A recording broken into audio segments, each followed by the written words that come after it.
ਬਾਬਾ ਆਲਾ ਸਿੰਘ ਉਹਨਾਂ ਨੇ ਨੀਂਹ ਰੱਖੀ ਸੀ ਤਾਂ ਕਹਿੰਦੇ ਉਦੋਂ ਵਰ ਮਿਲਿਆ ਸੀ ਕਿ ਪਟਿਆਲੇ ਨੂੰ ਸਿਰਫ ਦੋ ਚੀਜ਼ਾਂ ਹੀ ਤਬਾਹ ਕਰ ਸਕਦੀਆਂ ਨੇ, ਇੱਕ ਪਾਣੀ ਤੇ ਦੂਜਾ ਅੱਗ।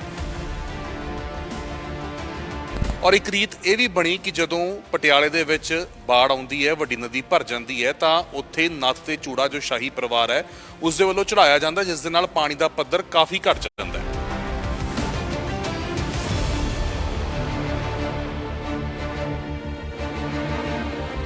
ਪਰਨੀਤ ਕੌਰ ਉਹਨਾਂ ਦੇ ਵੱਲੋਂ ਔਰ ਬੀਬਾ ਜੈਇੰਦਰ ਕੌਰ ਉਹਨਾਂ ਦੇ ਵੱਲੋਂ ਨੱਥ ਤੇ ਚੂੜਾ ਚੜਾਇਆ ਗਿਆ, ਉਸ ਦੀ ਰਸਮ ਅਦਾ ਕੀਤੀ ਗਈ। ਔਰ ਜਿਹੜੀ ਉਹ ਰਸਮ ਅਦਾ ਕੀਤੀ, ਜਿਹੜੇ ਪੰਡਤ ਜੀ ਜਿਹੜੇ ਗ੍ਰੰਥੀ ਸਿੰਘ ਮੌਜੂਦ ਸੀ, ਸਾਡੇ ਨਾਲ ਮੌਜੂਦ ਨੇ। ਮੈਂ 1988 ਦੇ ਵਿੱਚ ਇੱਥੇ ਆਇਆ ਸੀ। तो उस समय कुछ दिनों बाद जो है बाढ़ आई सी, तब सब तो पहला जो है नथ और चूड़ा मैं ही महाराज साहब तो जो है भेंट चढ़वाया सी। चीज़ ये भी समझाने की कोशिश करें, ਇਹ ਕਦੋਂ ਤੋਂ ਚੱਲਦਾ ਆ ਰਿਹਾ ਹੈ, ਇਹ ਰਿਵਾਜ ਕਿਵੇਂ ਸ਼ੁਰੂ ਹੋਇਆ ਸੀ ਕਿ ਨੱਥ ਤੇ ਚੂੜਾ ਹੀ ਜੋ ਹੈ ਉਹ ਚੜਾਉਣਾ ਹੈ ਔਰ ਉਸ ਦੇ ਨਾਲ ਪਾਣੀ ਘਟ ਜਾਊਗਾ, ਇਹ ਰਸਮ ਕਿਵੇਂ ਸ਼ੁਰੂ ਹੋਈ? तो ये 1763 की बात है। 1763 के बाद ये परंपरा प्राचीन ऐसे ही चली आ रही है। धार्मिक रीति रिवाज के मुताबिक, सनातन रीति के मुताबिक, तक्ष में प्रमाण की कोई ज़रूरत नहीं। तो तीनों बार जल उसी समय उतर गया था।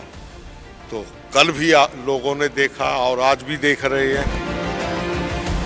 ਨੌਜਵਾਨ ਪੀੜ੍ਹੀ ਹੋਵੇ ਜਾਂ ਕੁਝ ਲੋਕ ਅਜਿਹੇ ਨੇ ਜਿਹੜੇ ਕਹਿੰਦੇ ਕਿ ਇਹ ਅੰਧ ਵਿਸ਼ਵਾਸ ਹੈ ਇੱਕ ਤਰੀਕੇ ਦਾ। ਬਾਣੀ 'ਚ ਵੀ ਹੈ, ਕਹਿੰਦੇ ਗੁਰੂ ਨਾਨਕ ਦੇਵ ਜੀ ਨੇ ਵੀ ਇਹ ਜਿਹੇ ਵਹਿਮਾਂ ਭਰਮਾਂ ਤੋਂ ਬਾਹਰ ਕੱਢਿਆ ਸੀ। ਤਾਂ ਕਹਿੰਦੇ ਇਹ ਵਹਿਮ ਭਰਮ ਹੈ ਜਾਂ ਫਿਰ ਇਸ ਨੂੰ ਕਿਵੇਂ ਸਮਝੀਏ? 1763 ਈਸਵੀ ਦੇ ਵਿੱਚ ਬਾਬਾ ਆਲਾ ਸਿੰਘ ਦੇ ਵੱਲੋਂ ਪਟਿਆਲਾ ਸ਼ਹਿਰ ਵਸਾਇਆ ਗਿਆ ਸੀ। ਪਟਿਆਲੇ ਦੀ ਨੀਂਹ ਰੱਖੀ ਗਈ ਸੀ ਔਰ ਉਸ ਤੋਂ ਬਾਅਦ ਹੀ ਪਟਿਆਲੇ ਦਾ ਨਾਮ ਜੋ ਹੈ ਉਹ ਬਾਬਾ ਆਲਾ ਸਿੰਘ ਦੇ ਨਾਮ ਦੇ ਨਾਲ ਜੋੜ ਕੇ ਰੱਖਿਆ ਜਾਂਦਾ ਹੈ, ਪਟਿਆਲਾ ਨਾਮ ਬਣਦਾ ਹੈ। ਇਸ ਵੇਲੇ ਅਸੀਂ ਕਿਲ੍ਹਾ ਮੁਬਾਰਕ ਦੇ ਵਿੱਚ ਮੌਜੂਦ ਹਾਂ, ਜਿੱਥੇ ਬਾਬਾ ਆਲਾ ਸਿੰਘ ਉਹਨਾਂ ਦੀ ਗੱਦੀ ਮੌਜੂਦ ਹੈ। ਪਿਛਲੇ ਪਾਸੇ ਤੁਸੀਂ ਵੇਖ ਸਕਦੇ ਹੋ ਉਹਨਾਂ ਦੀ ਗੱਦੀ ਇੱਥੇ ਮੌਜੂਦ ਹੈ। ਔਰ ਜਦੋਂ ਬਾਬਾ ਆਲਾ ਸਿੰਘ ਉਹਨਾਂ ਨੇ ਨੀਂਹ ਰੱਖੀ ਸੀ ਤਾਂ ਕਹਿੰਦੇ ਉਦੋਂ ਵਰ ਮਿਲਿਆ ਸੀ ਕਿ ਪਟਿਆਲੇ ਨੂੰ ਸਿਰਫ ਦੋ ਚੀਜ਼ਾਂ ਹੀ ਤਬਾਹ ਕਰ ਸਕਦੀਆਂ ਨੇ, ਇੱਕ ਪਾਣੀ ਤੇ ਦੂਜਾ ਅੱਗ। ਔਰ ਉਸ ਤੋਂ ਬਾਅਦ ਕਈ ਤਰੀਕੇ ਦੀਆਂ ਰਸਮਾਂ ਰੀਤੀ ਰਿਵਾਜ਼ਾਂ ਚੱਲਦੀਆਂ ਆਈਆਂ। ਪਟਿਆਲੇ ਨੇ ਕਈ ਵਾਰ ਜੋ ਬਾੜ ਆਉਂਦੀ ਹੈ ਉਸ ਦਾ ਸਾਹਮਣਾ ਕੀਤਾ। ਔਰ ਇੱਕ ਰੀਤ ਇਹ ਵੀ ਬਣੀ ਕਿ ਜਦੋਂ ਪਟਿਆਲੇ ਦੇ ਵਿੱਚ ਬਾੜ ਆਉਂਦੀ ਹੈ, ਵੱਡੀ ਨਦੀ ਭਰ ਜਾਂਦੀ ਹੈ ਤਾਂ ਉੱਥੇ ਨੱਥ ਤੇ ਚੂੜਾ ਜੋ ਸ਼ਾਹੀ ਪਰਿਵਾਰ ਹੈ ਉਸ ਦੇ ਵੱਲੋਂ ਚੜਾਇਆ ਜਾਂਦਾ, ਜਿਸ ਦੇ ਨਾਲ ਪਾਣੀ ਦਾ ਪੱਧਰ ਕਾਫੀ ਘਟ ਜਾਂਦਾ ਹੈ। ਕੱਲ ਤੁਸੀਂ ਤਸਵੀਰਾਂ ਵੇਖੀਆਂ ਹੋਣਗੀਆਂ ਕਿ ਪਰਨੀਤ ਕੌਰ ਉਹਨਾਂ ਦੇ ਵੱਲੋਂ ਔਰ ਬੀਬਾ ਜੈਇੰਦਰ ਕੌਰ ਉਹਨਾਂ ਦੇ ਵੱਲੋਂ ਨੱਥ ਤੇ ਚੂੜਾ ਚੜਾਇਆ ਗਿਆ, ਉਸ ਦੀ ਰਸਮ ਅਦਾ ਕੀਤੀ ਗਈ। ਔਰ ਜਿਹੜੀ ਉਹ ਰਸਮ ਅਦਾ ਕੀਤੀ, ਜਿਹੜੇ ਪੰਡਤ ਜੀ ਜਿਹੜੇ ਗ੍ਰੰਥੀ ਸਿੰਘ ਮੌਜੂਦ ਸੀ, ਸਾਡੇ ਨਾਲ ਮੌਜੂਦ ਨੇ। ਗੱਲਬਾਤ ਕਰਦੇ ਹਾਂ, ਜਾਣਨ ਦੀ ਕੋਸ਼ਿਸ਼ ਕਰਦੇ ਹਾਂ ਕਿ ਇਹ ਰੀਤੀ ਰਿਵਾਜ ਹੈ ਕਿ ਰਸਮ ਕਿਵੇਂ ਚੱਲਦੀ ਆ ਰਹੀ ਹੈ। ਔਰ ਕੱਲ ਦੀ ਜੋ ਇਹ ਰਸਮ ਅਦਾ ਕੀਤੀ ਗਈ ਉਸ ਦੇ ਨਾਲ ਪਾਣੀ ਤਾਂ ਜ਼ਰੂਰ 5 ਫੁੱਟ ਘਟਿਆ, ਤਾਂ ਕਿ ਵਾਕਈ ਹੀ ਉਹ ਉਸ ਦਾ ਅਸਰ ਹੋਇਆ ਜਾਂ ਫਿਰ ਇਸ ਦੇ ਪਿੱਛੇ ਦੀ ਕਹਾਣੀ ਕੁਝ ਹੋਰ ਹੈ। ਪੰਡਤ ਜੀ ਸਾਡੇ ਨਾਲ ਮੌਜੂਦ ਨੇ। ਸਤਿ ਸ਼੍ਰੀ ਅਕਾਲ ਜੀ, ਬਹੁਤ ਬਹੁਤ ਸਵਾਗਤ ਜੀ। ਸਤਿ ਸ਼੍ਰੀ ਅਕਾਲ ਜੀ। ਪੰਡਤ ਜੀ, ਪਹਿਲਾਂ ਤਾਂ ਆਪਣੇ ਬਾਰੇ ਤੁਸੀਂ ਦੱਸੋ। ਲੰਬੀ ਸੇਵਾ ਤੁਸੀਂ ਜਿਹੜੀ ਹੈ ਉਹ ਇਸੀ ਕਿਲ੍ਹਾ ਮੁਬਾਰਕ ਦੇ ਵਿੱਚ ਨਿਭਾਈ ਹੈ। ਕਦ ਤੋਂ ਤੁਸੀਂ ਇੱਥੇ ਸੇਵਾ ਕਰ ਰਹੇ ਸੀ? ਮੈਂ 1988 ਦੇ ਵਿੱਚ ਇੱਥੇ ਆਇਆ ਸੀ। तो उस समय कुछ दिनों बाद जो है बाढ़ आई सी, तब सब तो पहला जो है नथ और चूड़ा मैं ही महाराज साहब तो जो है भेंट चढ़वाया सी 1988 ਦੇ ਵਿੱਚ। ਔਰ ਉਦੋਂ ਕੈਪਟਨ ਅਮਰਿੰਦਰ ਸਿੰਘ ਉਹਨਾਂ ਨੇ ਚੜਾਇਆ? जी हाँ। उसके बाद 1993 में जब बाढ़ आई तब भी मैं और एक यहाँ ग्रंथी सिंह होते थे, बाबा हरनाम सिंह जी, हम दोनों ने जो है मिलके जो है यहाँ जैसे सनातन की रीति है उसके अनुसार यहाँ पहले पूजा पाठ की गई, अरदास की गई। पूजन करने के बाद यहाँ ज्वाला जी की आज्ञा लेकर के भेंट फिर महाराज साहब यहाँ से गए और फिर वहाँ अर्पित की। उस समय भी तुरंत प्रमाण प्रजा को मिल गया था, शहरवासियों को मिल गया था कि आधे घंटे के बाद ही 1.5 फुट पानी नीचे चला गया था। जब वहाँ से हम लौट के यहाँ आए तो हमें खबर 2 फुट की मिल गई। शाम तक शहर में जो पानी भरा हुआ था वो बिल्कुल खाली हो चुका था, और कल का प्रमाण भी दुनिया देख रही है, इसमें भी कोई वो नहीं है। प्रत्यक्ष में प्रमाण की कोई जरूरत नहीं है। पंडित जी, एक चीज ये भी समझाने की कोशिश करें, एक कदों तो चलता आ ਰਿਹਾ ਹੈ ਇਹ ਰਿਵਾਜ ਕਿਵੇਂ ਸ਼ੁਰੂ ਹੋਇਆ ਸੀ ਕਿ ਨੱਥ ਤੇ ਚੂੜਾ ਹੀ ਜੋ ਹੈ ਉਹ ਚੜਾਉਣਾ ਹੈ ਔਰ ਉਸ ਦੇ ਨਾਲ ਪਾਣੀ ਘਟ ਜਾਊਗਾ, ਇਹ ਰਸਮ ਕਿਵੇਂ ਸ਼ੁਰੂ ਹੁੰਦੀ ਹੈ?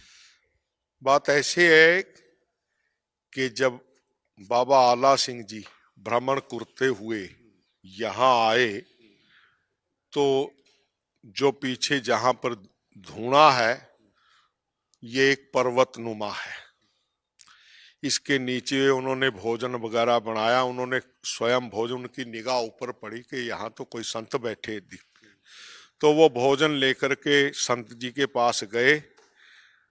वो देख करके हंसने लगे कि आ गया आला जी? कहते हाँ जी।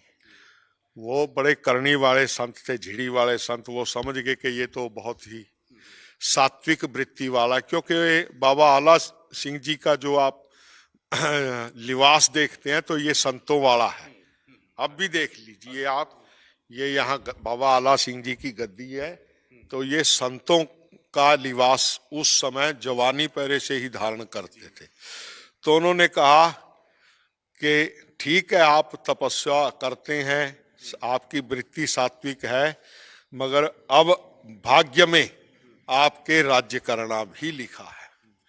उन्होंने जलती हुई एक लकड़ी बाबा जी को थमा दी कि जाओ, आज से ही मैं भोजन बाद में करूंगा, पहले ये लकड़ी जो है जहां तेरे को अच्छी लगती है वहां रख के आ। तो बाबा आला सिंह जी उस लकड़ी को लेकर के, एक बंद कुआं पड़ा था यहाँ, तो उस कुएं के अंदर उतर के जो है उसमें जो है उन्होंने उसको गाड़ दिया। बाबा जी के पास चले गए, कहते आला जी आ गए, कहाँ लकड़ी रख के आए हो, सच बताना। कहते जी एक बंद कुआं पड़ा था, मैं तो उसमें। हंस करके पीठ थपथपाई, कहने लगे कोई भी राज्य, दूसरा राज्य, राजा आपके ऊपर हमला नहीं कर सकेगा, मगर 2 चीजें यहाँ पर मुश्किल खड़ी करेंगी। कहते जी क्या? कहते एक अग्नि और एक पानी। तो बाबा जी ने हाथ जोड़ लिए कि महाराज ये तो दोनों ही असह्य है, ये काबू में कैसे आए? हंसने लगे, घबराओ नहीं, आप ऐसा करना, ये धूनी के पास ज्वाला जी से ला करके ज्योत अखंड रूप में स्थापित कर देना, और ये मेरा धूना चेतन होना चाहिए। जब तक ये मेरा धूना चेतन रहेगा और ज्वाला जी की अखंड ज्योति जलती रहेगी, आपके राज्य को कोई आंच नहीं आएगी। कहते ठीक है महाराज, अग्नि का तो इंतजाम हो गया, फिर जल का? जल का कहने लगे ऐसे कि वरुण देवता की पत्नी, जैसे सभी दरियाओं के नाम है, सतलयुग, ब्यास जो है, ये गर्ग ऋषि, घग्गर जिसको हम पंजाबी में बोलते हैं, मारकंडे, तो इसी तरह से ये जो है नदी है, इसका नाम वारुणी है। तो जब ये जल प्रकोप करके आएगी तो आपका कोई भी वंशज आपके परिवार में से ये पूरी भेंट लिया करेगी, नाथ, चूड़ा, वस्त्र, मिष्ठान, श्रृंगार का सामान। तो आप का वंशज जो है जाकर के भेंट दे दिया करा, जल प्रलय उसी समय शांत हो जाया करेगी। तो ये 1763 की बात है। 1763 के बाद ये परंपरा प्राचीन ऐसे ही चली आ रही है। धार्मिक रीति रिवाज के मुताबिक, सनातन रीति के मुताबिक यहाँ सबसे पहले अरदास होती है गुरु सिंहों के द्वारा। उसके बाद जो है यहाँ ठाकुर द्वारा है, ऊपर माँ काली जी की मूर्ति स्थापित है, अन्य भी बहुत ऐतिहासिक मूर्तियां स्थापित हैं, उनका पूजन होकर के, उस भेंट का पूजन होके माँ ज्वाला जी की तथा बाबा जो धोने वाले संत झिड़ी वाले, उनका आशीर्वाद और उनकी आज्ञा लेकर के फिर शाही परिवार वो भेंट यहाँ से लेकर के जाता है और फिर वो जल को अर्पित करता है। तो प्रत्यक्ष में प्रमाण की कोई जरूरत नहीं। तो तीनों बार जल उसी समय उतर गया था। तो कल भी लोगों ने देखा और आज भी देख रहे हैं कि जल प्रलय उसी समय भेंट लेते साथ जो है वारुणी नाम की जो नदी है उसका जो है क्रोध है वो शांत हो जाता है। जल प्रलय जो है वो समाप्त हो जाती है। ਤਾਂ ਤਿੰਨ ਵਾਰ ਤੁਸੀਂ ਆਪਣੇ ਹੱਥਾਂ ਦੇ ਨਾਲ ਵੀ ਉਹ ਰਸਮ ਅਦਾ ਕੀਤੀ ਔਰ ਕੱਲ ਜੋ ਗ੍ਰੰਥੀ ਸਿੰਘ ਨਾਲ ਮੌਜੂਦ ਸੀ ਜਿਨ੍ਹਾਂ ਨੇ ਉੱਪਰ ਅਰਦਾਸ ਕੀਤੀ ਔਰ ਉਸ ਤੋਂ ਬਾਅਦ ਉੱਥੇ ਨਦੀ ਦੇ ਉੱਤੇ ਵੀ ਅਰਦਾਸ ਕਰਕੇ ਉਹ ਜੋ ਰਸਮ ਹੈ ਉਸ ਨੂੰ ਅਦਾ ਕੀਤੀ। ਉਹਨਾਂ ਨਾਲ ਗੱਲਬਾਤ ਕਰਦੇ ਹਾਂ। ਸਿੰਘ ਸਾਹਿਬ, ਕਿਉਂਕਿ ਨੌਜਵਾਨ ਹੁਣ ਪੀੜ੍ਹੀ ਹੈ, ਵਾਹਿਗੁਰੂ ਜੀ ਕਾ ਖਾਲਸਾ ਵਾਹਿਗੁਰੂ ਜੀ ਫਤਿਹ, ਵਾਹਿਗੁਰੂ ਜੀ ਫਤਿਹ, ਨੌਜਵਾਨ ਪੀੜ੍ਹੀ ਹੈ, ਨੌਜਵਾਨ ਪੀੜ੍ਹੀ ਹੋਵੇ ਜਾਂ ਕੁਛ ਲੋਕ ਅਜਿਹੇ ਨੇ ਜਿਹੜੇ ਕਹਿੰਦੇ ਕਿ ਇਹ ਅੰਧ ਵਿਸ਼ਵਾਸ ਹੈ ਇੱਕ ਤਰੀਕੇ ਦਾ। ਤੁਸੀਂ ਇਸ ਨੂੰ ਕਿਵੇਂ ਵੇਖਦੇ ਹੋ ਕਿ ਇਹ ਅੰਧ ਵਿਸ਼ਵਾਸ ਲੈ ਕੇ ਚੱਲਦੇ ਆ ਇਹਨੂੰ ਜਾਂ ਇਹ ਰਸਮ ਹੈ? ਵਿਸ਼ਵਾਸ ਨਹੀਂ ਕਹਿ ਸਕਦੇ ਜੀ ਇਹਨਾਂ ਨੂੰ। ਇਹਨਾਂ ਬਾਬਾ ਆਲਾ ਜੀ ਦੇ ਪੁਰਾਤਨ ਸਮੇਂ ਤੋਂ ਇਹਨਾਂ ਦੀ ਪਰੰਪਰਾ ਹੀ ਚੱਲ ਰਹੀ ਹੈ। ਉਦੋਂ ਤੋਂ ਹੀ ਇਹਨਾਂ ਨੇ ਇਹ ਭੇਟ ਦੇਣੀ ਸ਼ੁਰੂ ਕੀਤੀ ਹੋਈ ਹੈ ਜੀ। ਹਾਂਜੀ, ਕਿਉਂਕਿ ਬਾਣੀ 'ਚ ਵੀ ਹੈ, ਕਹਿੰਦੇ ਗੁਰੂ ਨਾਨਕ ਦੇਵ ਜੀ ਨੇ ਵੀ ਇਹੋ ਜਿਹੇ ਵਹਿਮਾਂ ਭਰਮਾਂ ਤੋਂ ਬਾਹਰ ਕੱਢਿਆ ਸੀ। ਤਾਂ ਕਹਿੰਦੇ ਇਹ ਵਹਿਮ ਭਰਮ ਹੈ ਜਾਂ ਫਿਰ ਇਸ ਨੂੰ ਕਿਵੇਂ ਸਮਝੀਏ? ਇਹਨੂੰ ਲੋਕਾਂ ਦੇ ਆਪਾਂ ਜੇ ਲੋਕਾਂ ਨੂੰ ਸਮਝਾਉਣਾ ਹੋਵੇ, ਕਿਉਂਕਿ ਅਸੀਂ ਸਾਡਾ ਮਕਸਦ ਵੀ ਇਹੀ ਸੀ ਤੁਹਾਡੇ ਨਾਲ ਗੱਲਬਾਤ ਕਰਨ ਦਾ ਕਿ ਲੋਕਾਂ ਤੱਕ ਅਸੀਂ ਜ਼ਰੂਰ ਸਮਝਾ ਸਕੀਏ। ਸਾਨੂੰ ਵੀ ਬਹੁਤਿਆਂ ਨੇ ਕਮੈਂਟ ਕੀਤਾ, ਬਹੁਤਿਆਂ ਨੇ ਕੀਤਾ, ਤਾਂ ਕੀ ਤੁਹਾਨੂੰ ਕੀ ਲੱਗਿਆ ਇਹ? ये कोई नई चीज नहीं है। एक तो हम नया कार्य करें ना तो उसको तो अंधविश्वास माना जाए। ये तो एक महात्मा के झिड़ी वाले संतों के शब्द हैं और ये एक धार्मिक परंपरा। इसका प्रमाण ग्रंथों में भी मिलता है। जैसे मार्कंडेय ऋषि आते हैं तो लुधियाना के अंदर कल आपने देखा होगा, टीवी चैनलों पर भी चला, वहां बेड़ा देने की परंपरा है, नौका देने की परंपरा है। तो सबने मिलकर के वहां मिनिस्टर साहबान भी साथ में थे, बेड़ा अर्पित किया है। तो यहाँ जो नाथ चूड़े की परंपरा ये नई नहीं है। नया कार्य करे उसमें तो ऑब्जेक्शन हो सकता है, मगर जो एक प्राचीन 300 350 साल से परंपरा चली आ रही है उसको हम अंधविश्वास कैसे कह सकते हैं? ਐਵੇਂ ਵੀ ਹੈ ਕਿਉਂਕਿ ਪੋਲੀਟੀਕਲ ਪਾਰਟੀ ਕਿਉਂਕਿ ਨਾਲ ਇਨਵੋਲਵ ਹੈ, ਉਸ ਦੇ ਕਰਕੇ ਤੁਹਾਨੂੰ ਲੱਗਦਾ ਹੈ ਕਿ ਇਸ ਨੂੰ ਰੰਗਤ ਉਵੇਂ ਦੀ ਫਿਰ ਦਿੱਤੀ ਜਾਂਦੀ ਹੈ? देखो जी, हम धार्मिक लोग हैं, पॉलिटिशियन की तरफ हम नहीं जाते, ना ही हमें जाना चाहिए, ना ही शोभा देती है। ठीक है ना। हम एक जो है धार्मिक, चाहे ग्रंथी सिंह हैं चाहे पंडित जी हैं, जो धार्मिक संस्था के साथ कहो, धार्मिक सेवा के साथ जुड़े हुए कहो, तो उन लोगों को इन चीजों से दूर ही रहना ठीक है। ਔਰ ਇਸ ਕਿਲੇ ਦੇ ਵਿੱਚ ਉੱਪਰ ਜੋਤ ਉਦੋਂ ਦੀ ਚੱਲ ਰਹੀ ਹੈ ਔਰ ਨਾਲ ਹੀ ਗੁਰੂ ਗ੍ਰੰਥ ਸਾਹਿਬ ਜੀ ਦਾ ਪ੍ਰਕਾਸ਼ ਵੀ ਹੋਇਆ। हाँ, 5 प्रकाश होते हैं क्योंकि इस परिवार को एक नहीं कई हिस्ट्रियां मिलती हैं। गुरु गोविंद सिंह जी का हाथ भी इस परिवार के ऊपर विराजमान है। ये लिखा हुआ है, तेरा कर मेरा असह, कि सदा आपके वंश पे गुरु गोविंद सिंह जी, दशमेध पातशाह जी ने भी कहा है कि आपके शाही परिवार, आपके परिवार पर जो है हमारा सदा ही जो है वरदान देने वाला हाथ सिर पर विराजमान रहेगा।